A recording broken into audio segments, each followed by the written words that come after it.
بین پھلانا اٹھت چڑھی اندرونی بازار آئے اندرونی دربار آئے اندرونی جڑے لاؤ تکے تولے ماتم دی سترے گورتے جے رباب دی پیشانی جو پتھر مار ان تڑپیے جی میں پکھی نو گزل گئے اگر مار کے آدھیے مخدومہ میری پیشانی پھاٹ گئی ہے درونی بازار آئے درونی کوچ دلکارا وجہ جس جملے واسطے میں حضور کو زحمت لے آیا ہو دھیاں لے آؤ بہنا عمر ابن سعد بدماش اللہ اس سے لعنت کرے اچھا لالا دے کوئی ہے جیڑا اس بچی نو چوب کراوے شمارا دے میں زمانت دینا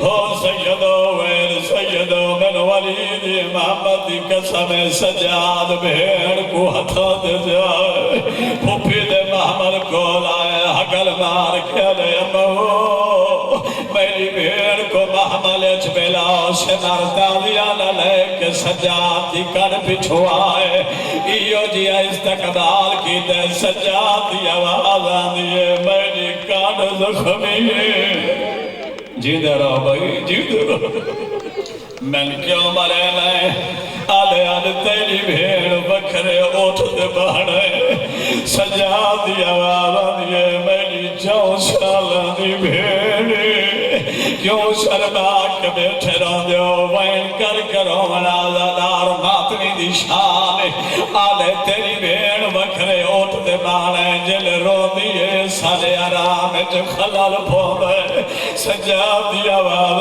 دیئے میں نما کھا تھوڑا رونا کار اور تیرے واسطے بکھرے اوٹ دے باہن دا ڈر آئے نکیاں نکیاں میں گالج پا گیا دیئے میں جزمین پھوڑے سجاد دی آواز دیئے تو صابر پیو دی دیئے تے صبر کر میں اٹھ کو علائن فرمائنے تو حلال جانور رہے تیری کارتے آم بچی سوار نہیں ہو سوارے جڑا ملے پیو دی سینے دے داوی دے حسین دے وہ روینا لے ہو فرمائنے ملت پیا کرے نا پہاڑی سفار آئی آرام نال چڑھے آرام نال لہوے بچی اٹھ دی کانتے آئیے مطلب سمجھو رومن بند ہو گئے قرآن کی نام میرے ساتھ رکھو اچھے عوام نالا دیئے بابا تیرے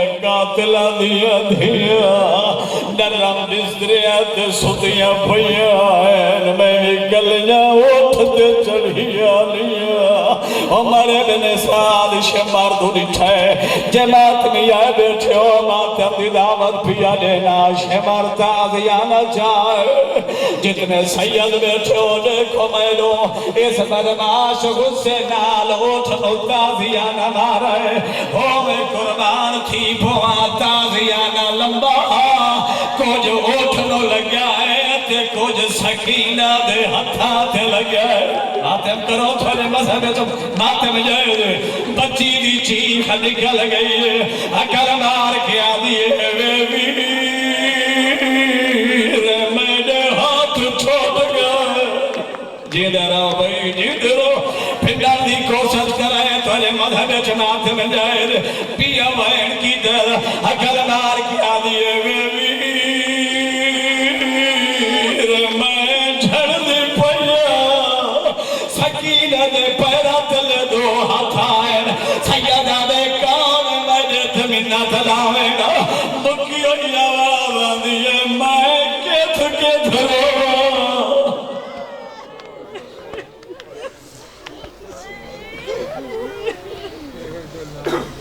باری اچھا صاحب باری اچھا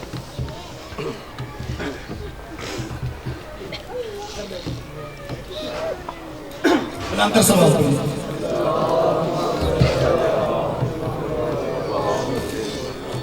آپ نے اپنے مرحومین کی بخشش کے لیے بلانتر سوال